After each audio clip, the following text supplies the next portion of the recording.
Hey, so welcome to Missing Links Lead Loud. My name is Richard Mulholland, and every week we go through it and we try and help you solve an answer to a burning question you may have around presenting. Now, this week is a little bit different because the burning question we're solving for is how do I structure a great presentation?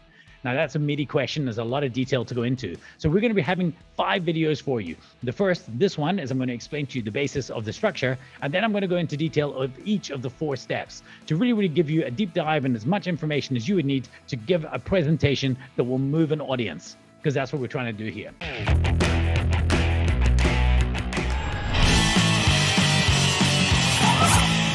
So where do we start? Well, a lot of times people don't give enough thought into the structure of a presentation, but for me, it really forms the scaffold. It's the basis on that everything else is built into.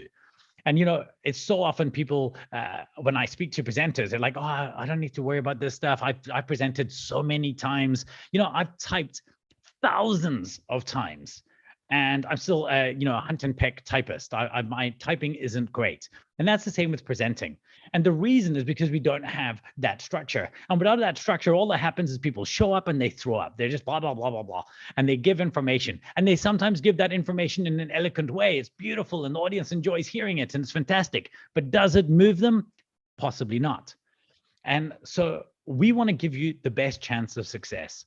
And the best chance of success is understanding this formula. A good presentation should be written before it's designed, before it's delivered.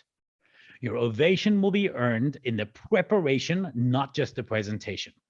So that's where structures come in. Now, there's a lot of different structures that we've heard about over time. Probably the most famous one that people talk about all the time is, tell them what you're going to tell them, and tell them what you told them, which is fantastic. But what are we supposed to tell them in the first place? And then tell them again and tell them what we told them? That's great if you understand that. And I there's some truth there. But we need to have a slightly better formula. Now, there's many different ones at play here we can choose from. The first one, problem, solution, benefit. So start off by doing the problem. This is the problem that we solve in the world. This is the solution. And this is the benefit thereof. That's great. But what do we do after this? What happens here?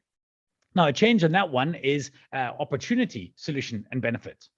Now, in my mind, these two things, opportunity or problem, they both kind of form two sides of the same coin.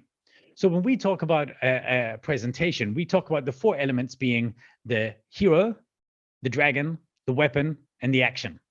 Now, the hero is not the presenter. The hero is always the person in the chair, right? So the champion is in the chair, the sage is on the stage. That's how you got to think about this. The dragon is the problem that we're up against. Now, it comes with the dragon. If you picture every dragon story, behind the dragon is a pot of gold.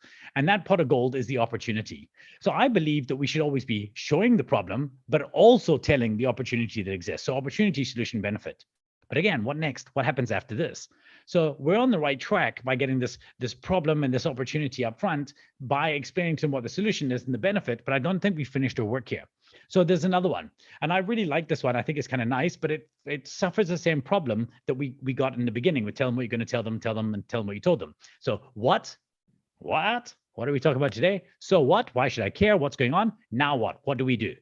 But this actually takes us closer to the direction. But again, still not perfect.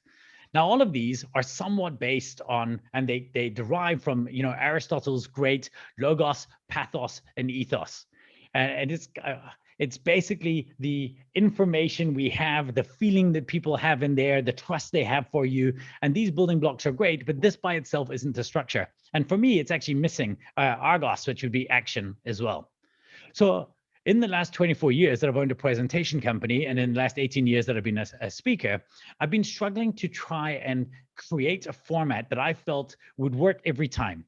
Is it the only presentation structure? Absolutely not. But could it work for the best, almost every presentation you do? Absolutely. And in fact, a little bit of backstory to how we created it. We were away in a conference in SnowCon, myself and my old business partner and a bunch of the team, senior team that we work on. And we wanted to create a structure for each different destination of a presentation. So if it was a motivational presentation, what would the structure be? If it was a sales presentation, what would the structure be? And what we did is we started mapping out the structure, and we got to the structure, the framework I'm going to share with you today. But then we realized that this just worked across the board. It didn't need to be tweaked. No matter what type of presentation we were doing, whether it was a TED Talk or a business pitch, we realized the structure could work. So the framework I'm going to share with you now will work for each and every presentation you do. Are there alternatives? Absolutely. Right? Tattooed on my arm is question everything, and try different things that are going to work for you. But I want to give you the scaffold and the basis for where to start. This will give you the trust in your content that allows you to bring it as a speaker to really, really get yourself to the next level. So let's go into it. The action framework basically takes us through 4 steps. Step number 1, give them a reason to care. Step number 2, give them a reason to believe. Step number 3, tell them what they need to know. And step number 4, tell them what they need to do. Now, I know we love the rule of 3, and I'll actually talk to you about it in a future video in this very series. The problem is it works unless it doesn't. And sometimes we try to too neatly package things into, problem, solution, benefit, because it's 3. But actually, it should be problem, solution, benefit, action. And that's what we're missing here. In fact, there's even a missing step here. And so what we've gone with is problem, trust, information, and action. And that's basically what we want to take people through. So we're going to go into a bit of detail, but basically the first 2 are given gently. I'm going to give you a reason to care. Then I'm going to make sure you trust me about the reason to care I've given.